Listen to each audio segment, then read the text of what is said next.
The reason I'm so about this is because there's a version of me in my 20s that was just all ambition, and I wish I could have imparted to that human being, you can do this all. It doesn't have to suck so hard. This is a follow-up to my essay, Discovering God and Gratitude in my 35th year. If you want to check that out, it is at alex.pytetsky.com/thank you. And in that essay, I talk about the development of my gratitude ritual. And this is something that I really discovered. I think that is a fair way to describe it. It's not that I read somewhere, oh, do gratitude like this, and then I just downloaded it and installed it into my life, basically. No, it just seemed kind of logical that you're going to eat, you're going to be nourished. You have to eat every day. And I knew that I wanted to practice more gratitude, and it just seemed kind of obvious. And this is before I read Atomic Habits and basically made that installed that into the operating system for my life.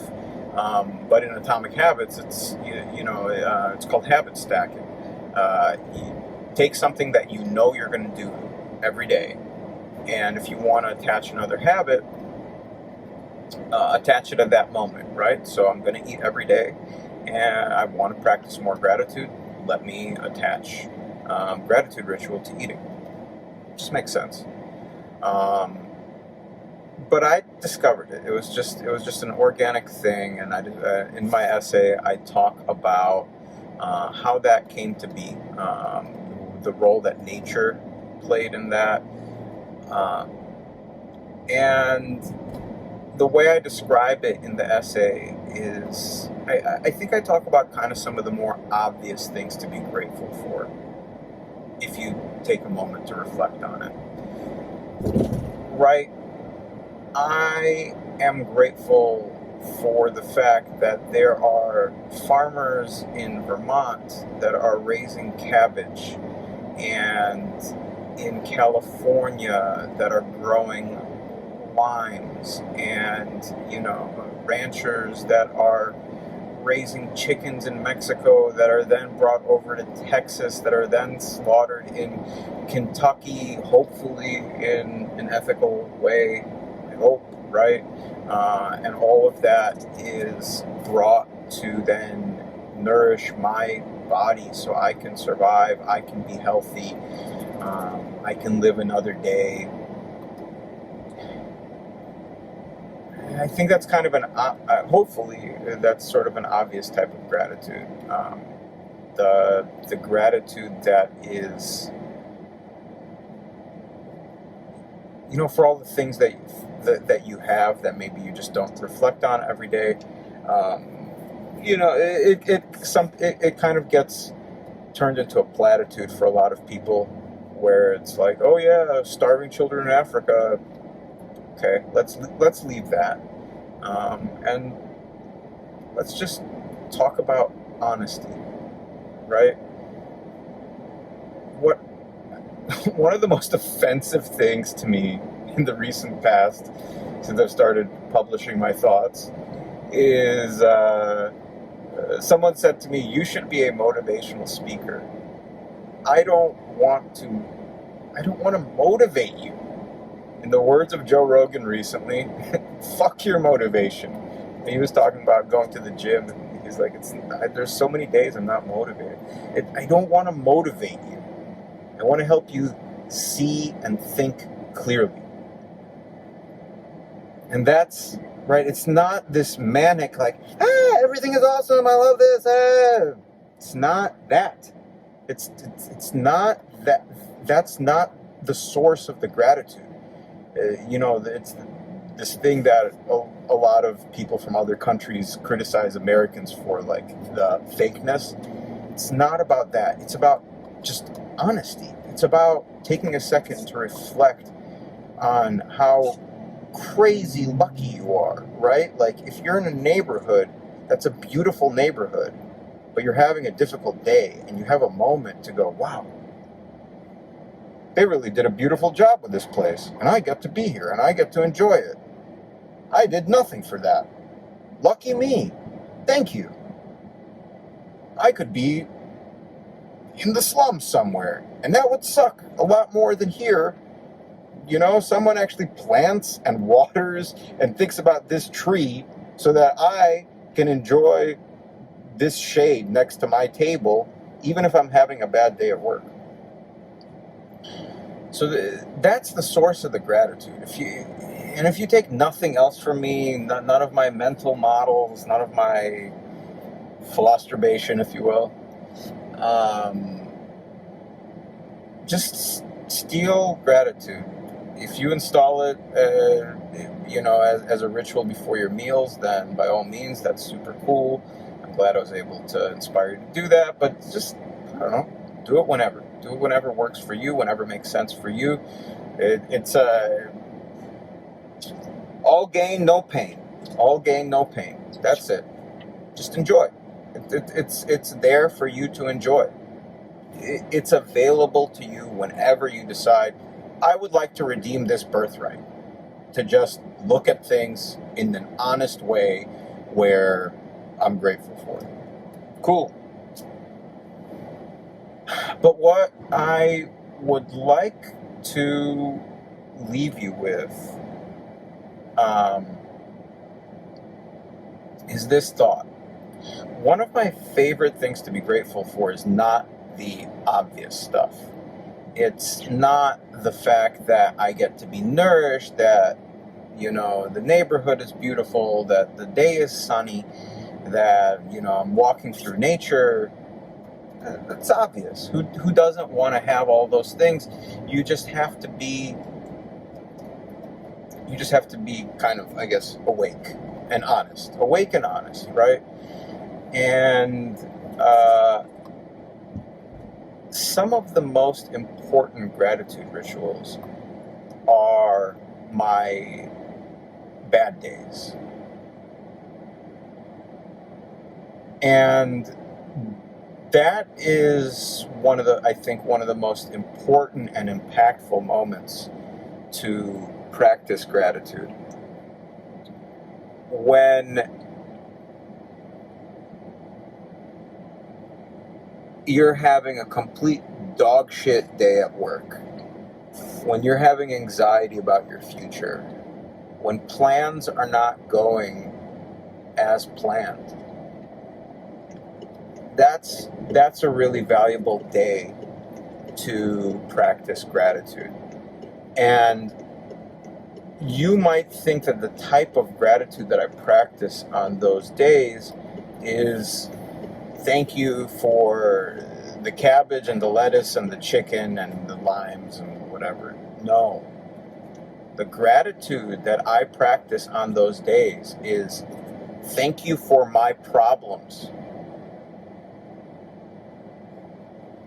Right? Let that sink in. Thank you for my problems. Let me give you an example. I recently bought an e-bike. One of the best purchases of my life. Love it. Love it, love it, love it. But there's some build quality issues. Their support department kind of sucks. I've had to get a couple things replaced through warranty. So now that I'm an e-bike owner, I have e-bike problems, right? And I have the choice to look at my life after owning this e-bike and go, God damn it, can't anything just work? Can't anything just work? You buy a thing, you spend money, what the... This was an expensive thing. Can't I just get it and it works? What is this additional BS that I have to deal with now? I spent the money, I bought the thing should just work, right? And I have e-bike problems now. And I'm dealing with them, right? Fortunately, they replaced the faulty parts and whatever. But man, thank you that I get to have e-bike problems, because you know what? I didn't used to have an e-bike before, and now I do, and that's awesome. It's one of the best things in my life. So it's an insane way to live. Basically, you're committing to a life of complete misery if every time you move forward, if all you're able to see is the new problems you inherit and not be grateful for the new awesome shit in your life. What's going on? What are you doing? What are you doing with your brain? Think about it. What are you doing with your brain? You got a promotion at work. Now your new manager is not as fun as your old manager, whatever. Like, I think I'm in a tough business.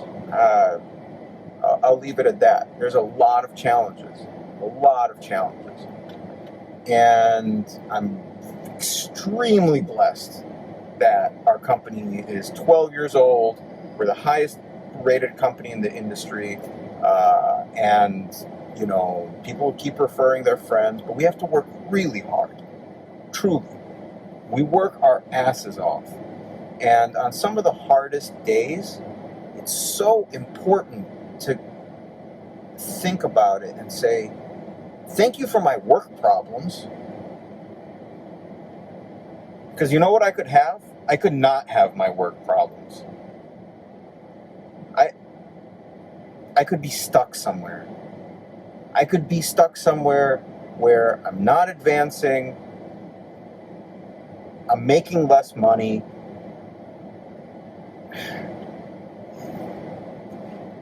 You get it. There are people below you. Regardless of your station in life, there's someone flipping burgers for minimum wage, and you're not doing that. So guess what? You have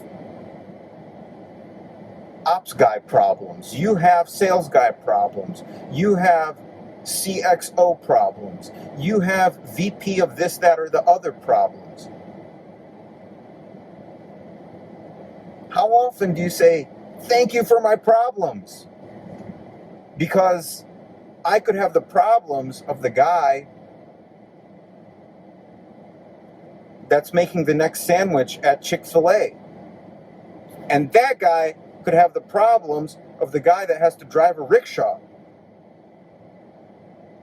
So there's no point at which you get invitation to start. This is your birthright. You can start right now.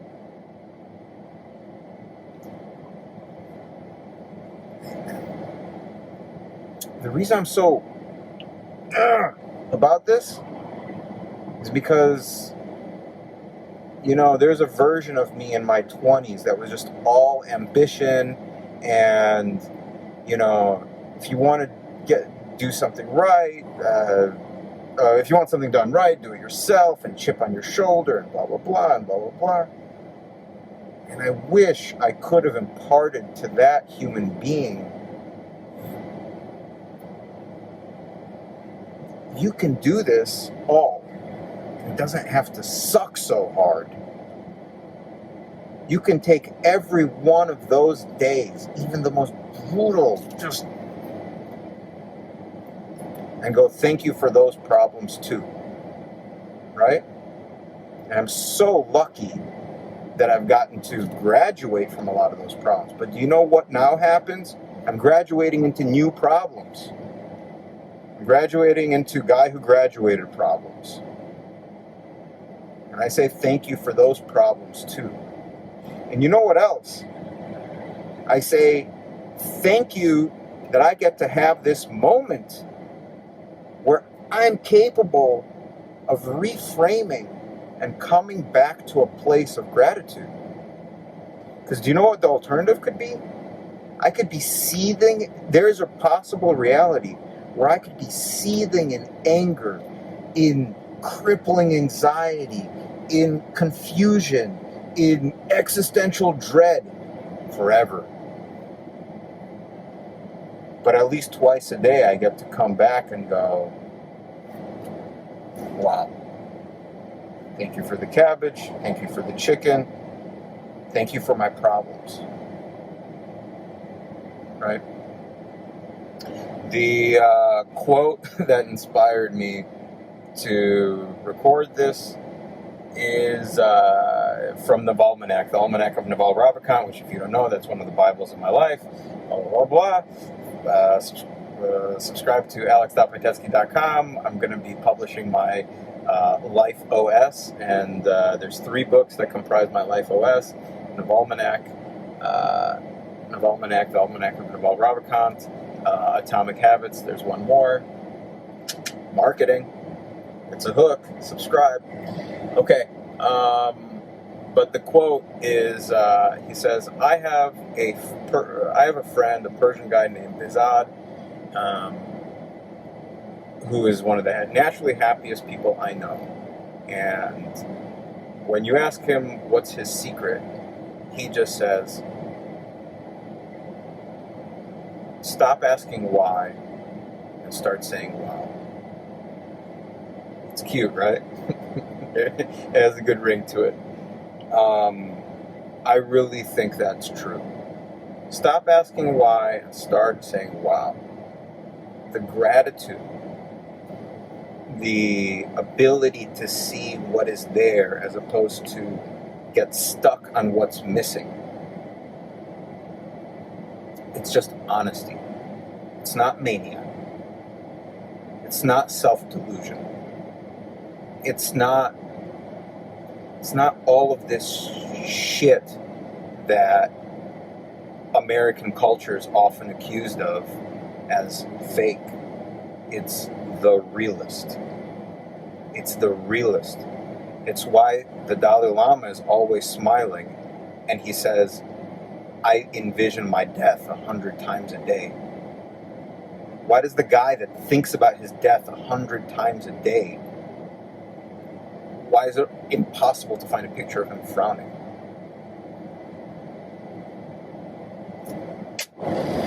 Alrighty, first long-form YouTube video in the tank. Let me know if you like this format. I'm also going to publish it as a podcast because I know that might be valuable to some people. Like, comment, subscribe, blah, blah, blah, everywhere you want. I want to make this available to you guys. Let me know how this is landing with you. Let me know where you would like to receive this content, what you want me to go deeper on. Help me die empty. Help me give it all away. That's what I'm here for. I'm here to give it all away. Thank you, guys. Hope you have a beautiful weekend, and thank you.